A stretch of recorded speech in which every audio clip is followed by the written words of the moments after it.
بسم اللہ الرحمن الرحیم۔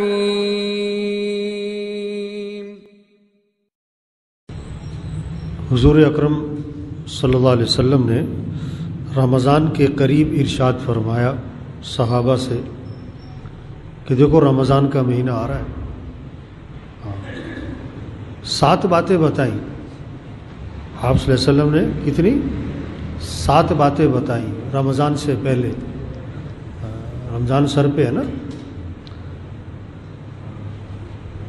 اب یہ منظر تصور میں لاؤ کہ اسی طرح رمضان قریب تھا اور آپ صلی اللہ علیہ وسلم نے صحابہ کو جمع فرمایا اور صحابہ سے یہ بات فرمائی کہ دیکھو رمضان کا مہینہ آ رہا ہے، آگے 7 باتیں، یہ 7 باتیں ہم سنیں، سمجھیں، عمل کریں، آگے پہنچائیں۔ پہلی بات فرمائی کہ دیکھو یہ برکت والا مہینہ ہے۔ کون سا مہینہ ہے؟ یہ برکت والا مہینہ آ رہا ہے، برکتیں سمیٹو۔ ہاں،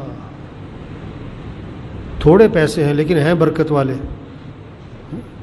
تو اس برکت والے پیسوں سے وہ ہوگا جو لاکھوں کروڑوں سے نہیں ہوتا ہے۔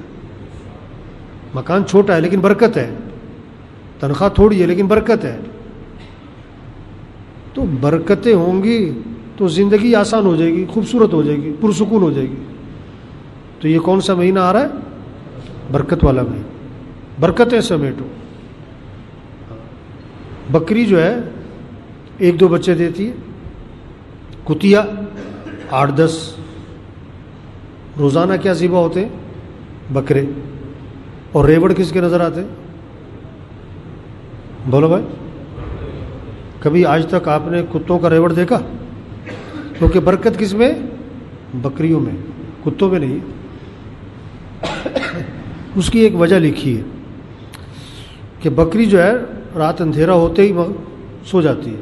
بکریوں کا باڑا دیکھو نا آپ نے، تو اندھیرا ہوا تو بکریاں کیا ہو گئی؟ خاموش، سو گئی۔ اور صبح اذانوں کے وقت بکریاں کیا ہیں؟ اٹھ جاتی ہیں۔ اور کتا ساری رات جاگتا ہے، اور جب صبح ہوتی ہے تو برکتیں سمیٹنے کے وقت میں کون جاگ رہا ہے؟ بکری۔ اور کون سو گیا؟ تو برکتوں سے کون محروم ہوا؟ کتا۔ اب اگلی بات آپ خود ہی سمجھو، یہ آج کیوں پریشانیاں ہیں کہ برکتوں کے وقت میں لوگ کیا ہیں؟ سو رہے ہیں۔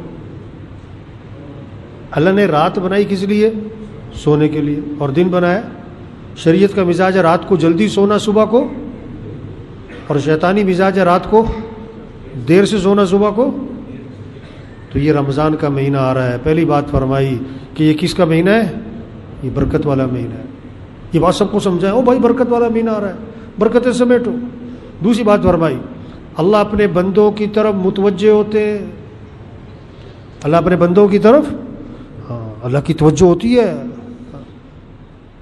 اللہ کی توجہ سے کام بنتے ہیں۔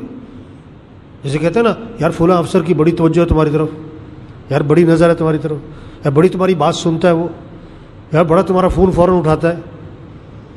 تو اللہ اپنے بندوں کی طرف متوجہ ہوتے ہیں، اللہ کی توجہ حاصل کرو۔ تیسری بات فرمائی، اللہ اپنی رحمت خاصہ نازل فرماتے ہیں۔ عام رحمتیں تو ہر وقت آ رہی ہیں، لیکن رمضان میں خاص رحمتیں نازل ہوتی ہیں۔ اللہ کی رحمتوں کو لوٹ لو، سمیٹ لو، جمع کر لو، حاصل کر لو۔ یہ رحمتیں حاصل کرنے کا مہینہ ہے۔ اللہ کی رحمتوں سے زندگی خوبصورت بن جائے گی، گھر کا ماحول خوبصورت بن جائے گا، پرسکون بن جائے گا، زندگی آسان ہو جائے گی۔ چوتھی بات فرمائی کہ اللہ تمہاری خطاؤں کو معاف فرماتے ہیں۔ معافی مانگنے کا مہینہ ہے۔ غلطیاں بہت ہیں ہم سب میں، گناہ ہیں، کمیاں ہیں، کوتاہیاں ہیں، کہیں بولنے میں، کہیں دیکھنے میں، کہیں سننے میں، کہیں کمانے میں، کہیں خرچ کرنے میں، بہت ساری غلطیاں ہیں۔ تو کیا کرو؟ معافی مانگ لو، اللہ سے معافی مانگو۔ شب قدر میں حضرت عائشہ رضی اللہ عنہا نے عرض کیا حضور کون سی دعا مانگے؟ تو کیا فرمایا کہ یہ کہو اللہم انک عفو، تو تحب العفو فاعف عنا، اللہ تو معاف کرنے والا ہے، معافی کو پسند فرماتا ہے، اللہ مجھے معاف کر دے. معافیاں مانگو اللہ سے خطاؤں سے کہ اللہ درگزر فرما، معاف فرما. کلکم خطاؤن، تم سب کے سب خطا کار. وخیر الخطائین التوابون، بہترین خطا کار کون ہے کہ جو اللہ سے معافی مانگے. امت مذنبہ ورب غفور، یہ امت کیا ہے؟ گناہ گار، اور رب کیا ہے؟ معاف کرنے والا. معافیاں مانگو اللہ سے. دعاؤں کا مہینہ ہے. ہاں جی، بات کیا فرمائی کہ یہ مہینہ کس کا آ رہا ہے؟ دعاؤں کا. اللہ دعائیں قبول فرماتے ہیں. سحری کا وقت کہ مانگو اللہ سے، افطار کا وقت کہ مانگو اللہ سے، روزہ رکھ کر کہ مانگو اللہ سے. جو کام ہزاروں روپے سے، لاکھوں روپے سے نہیں ہوتے، جو کام دوائیوں سے، ڈاکٹروں سے نہیں ہوتے، حکومتوں سے نہیں ہوتے، وہ کام اللہ تمہاری دعاؤں سے کرے گا. افطار کا وقت مانگنے کا ہے. ہاں، بھوک لگی ہوئی ہے، سارا دن کا روزہ ہے، زبان خشک، ہونٹ خشک، پیٹ کمر سے، سارا دن کا تھکا ہوا ہے، کھانا سامنے، افطار کے وقت اللہ کے سامنے ہاتھ اٹھائے گا. اللہ اس کی دعاؤں سے اس کے کام بنائے گا، اس کے مسئلے حل کرے گا، اس کی ضرورتیں پوری کرے گا، اس کی پریشانیاں ختم کرے گا. ہاں، یہ دعاؤں کا مہینہ آ رہا ہے. جب رمضان کا مہینہ شروع ہوتا ہے، اللہ عرش اٹھانے والے فرشتوں سے فرماتے اپنی اپنی عبادت چھوڑ دو، اب تمہارا ایک ہی کام ہے کہ روزے داروں کی دعاؤں پر آمین کہتے رہو. ہاں، یہ بات سمجھائیں سب کو کہ دیکھو یہ رمضان کا مہینہ یہ برکت والا مہینہ ہے. اللہ اپنے بندوں کی طرف متوجہ ہوتے ہیں، رحمت خاصہ نازل فرماتے ہیں، خطاؤں کو معاف فرماتے ہیں، دعا کو قبول فرماتے ہیں. ہاں، اور اللہ تمہارے کیا ہے؟ تنافس کو دیکھتے ہیں، نیکیوں میں ایک دوسرے سے آگے بڑھنا. یہ نیکیوں کا مہینہ ہے. یہ گھر کا نہیں، سونے کا نہیں، یہ پیسہ کمانے کا نہیں، یہ دکان دفتر کاروبار کا نہیں. اپنی دنیاوی مصروفیات کو کم کرو، مختصر کرو. یہ نہیں کرے چھوڑ دو، کم کرو، مختصر کرو. یہ اعمال کا مہینہ، نیکیوں کا مہینہ. قرآن پہ زور لگے، ذکر پہ زور لگے، دعا پہ زور لگے، مسجد میں بیٹھنا ہے. ہاں، نماز سے پہلے، کوشش و اذان سے پہلے. نوافل کا مہینہ ہے، روزے رکھنے، تراویح پڑھنی ہے. اور آگے فرمایا 7ویں بات، اللہ فرشتوں کے سامنے تمہارے پر فخر فرماتے ہیں. اللہ فخر کرتے ہیں کہ دیکھو میرا بندہ سارا دن روزہ رکھتا ہے، رات تراویح پڑھتا ہے، بھوکا ہے، پیاسا ہے، کمرے میں کوئی دیکھ نہیں رہا ہے، کھانا سامنے نہیں کھاتا ہے، پانی سامنے نہیں پیتا ہے. میرا ڈر ہے، مجھے راضی کر رہا ہے، میری مان کے چل رہا ہے. ابھی وقت نہیں ہوا افطاری کا. بھائی تجھے دیکھ تو کوئی نہیں رہا تھا کہ نہیں، اللہ کو راضی کرنا ہے، اللہ کی ماننی ہے. ہاں، اللہ فرشتوں کے سامنے فخر فرماتے ہیں. سارا دن روزہ رکھا ہے، رات تراویح پڑھ رہا ہے، قیام ہو رہا ہے، رکوع ہو رہا ہے، سجدے ہو رہے ہیں. آگے فرمایا پس اللہ کو اپنی نیکی دکھلاؤ. اس رمضان میں اللہ کو کیا دکھاؤ؟ یہ گھروں میں مقابلہ ہو، یہ گھروں میں باتیں ہوں، یہ گھروں میں تذکرے ہوں، گھروں میں نماز کی فضا ہو، قرآن کی فضا ہو، ذکر کی فضا ہو، دعا کی فضا ہو، دین سیکھنے سکھانے کی فضا ہو، دعوت کی، دین کی بات سنو، دین کی بات کرو. اس کی فضا بناؤ، اللہ کو اپنی نیکی دکھلاؤ. آگے بڑی سخت بات فرمائی حضور صلی اللہ علیہ وسلم نے، بڑی سخت بات فرمائی.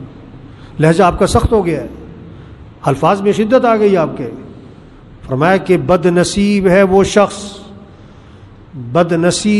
شخص جو اس مہینے میں بھی اللہ کی رحمت سے محروم رہ جائے. بد نصیب ہے، بدبخت ہے، انتہائی گھاٹے میں، نقصان میں کون کہ جو رمضان کے مہینے میں بھی اللہ کی رحمت سے محروم رہ جائے. رمضان میں بھی اس کی زندگی میں کوئی تبدیلی نہیں، کوئی نماز نہیں، کوئی روزہ نہیں، کوئی مسجد نہیں، کوئی قرآن نہیں. رمضان میں بھی قرآن کو ہاتھ نہیں لگایا، رمضان میں بھی ہاتھ میں تسبیح نظر نہ آئی، رمضان میں بھی مسیح میں نظر نہیں آ رہا کہ بد نصیب ہے. ہر محلے میں ایسے لوگ ہیں جو رمضان میں بھی مسیح میں نہیں آتے، ہر محلے میں ایسے لوگ ہیں. بد نصیب ہے وہ شخص.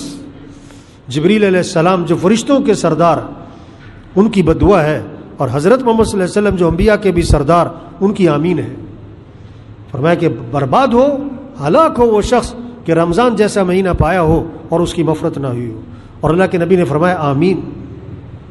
کتنی سخت بات ہے۔ تو بھائی دیکھو رمضان آ رہا ہے، اور بھی کہہ رہے ہیں نا رمضان آ رہا ہے، رمضان آ رہا ہے، اور تھوڑے دنوں بعد کہیں گے کہ رمضان جا رہا ہے۔ ہر سال آتا ہے رمضان، چلا جاتا ہے، اس سال بھی آ رہا ہے، چلا جائے گا۔ قیمتی کتنا بنایا، فائدہ کتنا اٹھایا، رحمتیں کتنی حاصل کی، برکتیں کتنی سمیٹی، تبدیلی اپنے اندر کیا لایا۔ ہاں رمضان اگلے سال بھی آئے گا، ہم ہوں گے کہ نہیں یہ کوئی پتہ نہیں ہے، ہم ہوں گے کہ نہیں یہ کوئی پتہ نہیں۔ کتنے پچھلے رمضان میں تھے، اس رمضان میں نہیں ہے، اور کتنے اس رمضان میں ہیں، اگلے رمضان میں، اگلے رمضان میں پتہ نہیں کس کس کا آخری رمضان آ رہا ہے۔ تو بھائی سب نیت کرو اس رمضان کو قیمتی بنانا ہے انشاءاللہ۔ اس رمضان کو کیا بنانا ہے بھائی؟ ہاں یہ گھروں میں جائیں، سب اپنے گھروں میں بیٹھ کے مشورہ کریں، جتنے بیٹھے ہوئے نا سب گھر والوں کو بٹھاؤ، بچوں کو بٹھاؤ، ہاں پوتوں کو بٹھاؤ، سب کو بٹھاؤ، پوچھو ان سے، ہاں بھائی یہ رمضان آ رہا ہے، اس کو قیمتی کیسے بنانا ہے بھائی، اس رمضان میں کیسے وقت گزارنا ہے۔ بولو بھائی کتنے قرآن پڑھو گے بھائی، اپنا اپنا طے کرو بھائی، کتنا وقت مسجد میں دیں گے یہ بچے ہیں۔ مستورات گھر میں ایک جگہ طے کریں نماز کی، اذان ہو اس نماز کی جگہ پر ہو، ایک جگہ بنا لیں، وہاں کتابیں رکھی ہوں، وہاں قرآن پاک ہو، وہاں تسبیح ہو، وہاں بیٹھ کے اعمال کی فضا بنے، بچے بھی بچیاں بھی، کہ اس رمضان میں کتنی تسبیحات کرنی ہے، کلمے کی تسبیح کتنی، درود شریف کی تسبیح کتنی، استغفار کی تسبیح کتنی کرنی ہے، دعائیں کتنی یاد کرنی ہے۔ گھر میں تعلیم ہو، سب کے گھروں میں نظام الاوقات بنائیں۔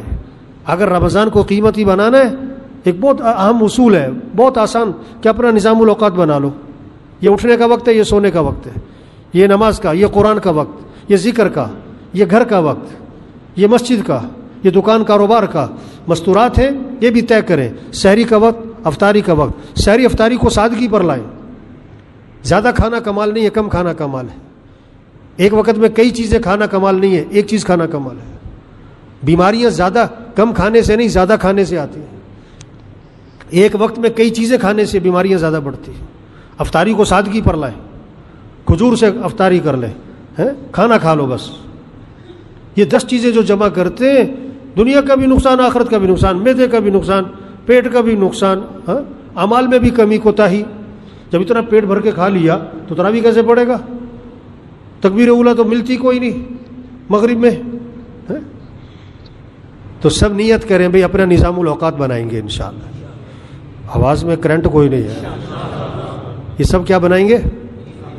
اپنے گھر میں جا کے کیا مشورہ کرنا ہے، آج کرو، کل کرو، سب کو جمع کرو کہ ابھی یہ رمضان آ رہا ہے، اس کو قیمتی کیسے بنانا ہے۔ ان کو یہ حدیث سناؤ کہ دیکھو اللہ کے نبی نے فرمایا کہ رمضان آ رہا ہے، یہ برکت والا مہینہ ہے، اللہ اپنے بندوں کی طرف متوجہ ہوتے ہیں، اللہ اپنی رحمتیں خاصہ نازل فرماتے ہیں، بندوں کی دعاؤں کو قبول فرماتے ہیں، خطاؤں کو معاف فرماتے ہیں، تمہارے تنافس کو دیکھتے ہیں، نیکیوں میں آگے بڑھنا، اللہ فرشتوں کے سامنے فخر فرماتے ہیں۔ پس اللہ کو اپنی نیکی دکھلاؤ، اور میں بد نصیب ہے وہ شخص جو اس مہینے میں بھی اللہ کی رحمت سے محروم رہ جائے، بد نصیب ہے۔ ایک بہت بڑا طبقہ ہے روزے نہیں رکھتا ہے، حدیث میں آتا ہے اس نے ایک روزہ چھوڑ دیا رمضان کا، ساری زندگی روزے رکھتا رہے، ایک روزہ چھوڑنے کا جو نقصان ہوا ہے اس کی تلافی نہیں ہو سکتی۔ اللہ نے حکم دیا ہے روزے کا، بھوک پیاس بھی اللہ نے لگائی ہے، اللہ دیکھ رہا ہے میری مانتے ہیں کہ نہیں مانتے، ہم اللہ کے بندے ہیں، ہمیں تو اللہ کی ماننی ہے، ہمیں اللہ کو راضی کرنا ہے بھائی، آج ہے کل نہیں۔ کتنے سورج کا طلوع دیکھتے ہیں، غروب نہیں دیکھ پاتے، کتنے درزی کو کپڑے سلنے دیتے ہیں، ابھی کپڑے سل کے نہیں آئے تھے کفن سل جاتے۔